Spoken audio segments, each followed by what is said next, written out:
What's good, Dame Nation, man? I'm out here. We're gonna talk about the draft. We're gonna talk about Jimmy Butler going to the Timberwolves and what the both teams, the Bulls and the Timberwolves, got from that trade and what happened with the draft. So first of all, I want to talk about Jimmy Butler, bro. The Timberwolves clearly won this trade. I mean, of course, the Chicago Bulls are getting Chris Dunn and Zach LaVine. They're both young. They're both promising. We've seen Zach LaVine play well. He plays both point guard and shooting guard, so we know he'll be able to help out Chicago. But Chris Dunn still hasn't proved himself. He was the 5th pick last year in the draft. Hopefully he can play a little better in Chicago. But you really have to think that what is Chicago thinking out here, bro? Why would they give away Jimmy Butler to the Timberwolves in exchange for those two? That's just an unfair trade. Minnesota Timberwolves clearly won that. And what does this mean for the Timberwolves? Well, you already know they got Ricky Rubio, alright, which is a guy that people don't really talk about, but I'm as a playmaker. He's like a Rajon Rondo type player, better than Rajon Rondo at this point, but gets so many assists per game, so you already know he makes everyone on the court better, being a floor general. Obviously, Andrew Wiggins himself and Karl Anthony Towns, that's the biggest, that's a big three right there. Now, obviously, we've got Karl Anthony Towns playing center. Andrew Wiggins, I figure, will stay playing small forward, and Jimmy Butler will play shooting guard. Now, as for their power forward, they've got Gorgui Dang. They might be able to make some trades or try to sign another power forward in the roster. Or, who knows? They might be able to trade someone that was drafted this year. You could take one of the good power forwards that was taken. I mean, I think taking someone that a power forward that was taken in the first round might be a little bit hard, because they want to keep those type of people like Jonathan Isaac or that stretch 4 guy, what's his name, Larry Markkanen. All these people really good, but the Timberwolves are going to be missing that one power forward. But if they could be able to sign someone, make some moves in the off season. That's a very scary team. They're definitely a playoff team, and they're super young.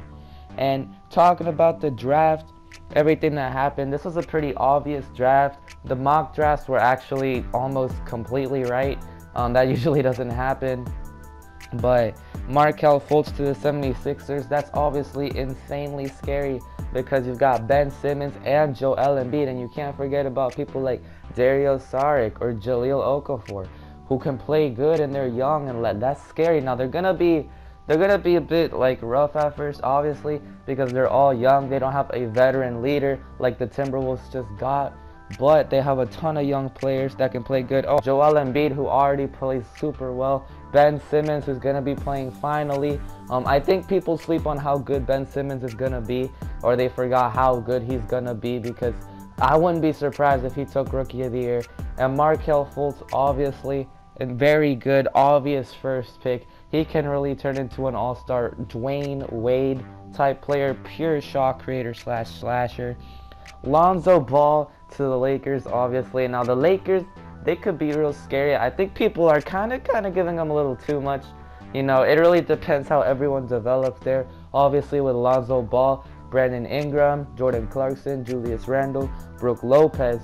But they traded away D'Angelo Russell to the Nets, and they did get Brook Lopez, which is a way better center than Timothy Mozgov, right? But I think they really should have held on to D'Angelo, because D'Angelo Russell is better than everyone thinks. And this is good for D'Angelo Russell. Even though he's going to the Brooklyn Nets, he's going to get a better chance to play there. He's going to be the star of the team. He's going to be carrying them on his back, and I think he has a chance to make All-Star. And I might be a little biased here, I'll admit. He's my second favorite player in the league, obviously behind Damian Lillard, but he has a ton of potential, and we've already seen him play good in LA. So when the spotlight is on him in Brooklyn and he gets to carry everything, he's going to play real good.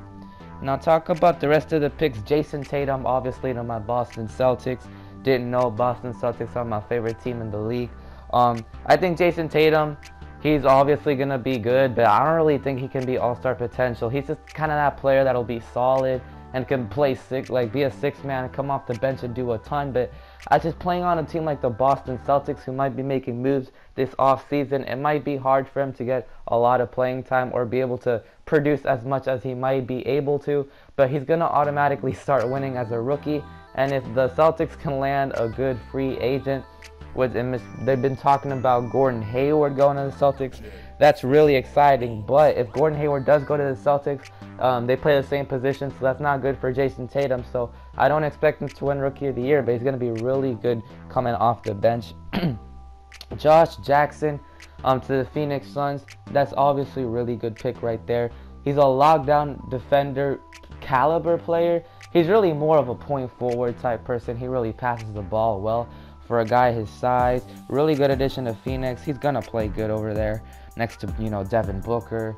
And, you got people like De'Aaron Fox, Jonathan Isaac, Dennis Smith Jr., people like this that were taken. Zach Collins going to the Portland Trailblazers.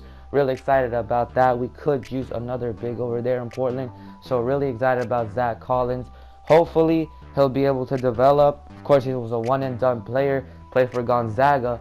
But that's pretty much just about it for this video. This background gameplay was just some random 2K gameplay, as you can see right here. Hope you enjoyed the video. Drop a like if you want more of these types of videos. Subscribe.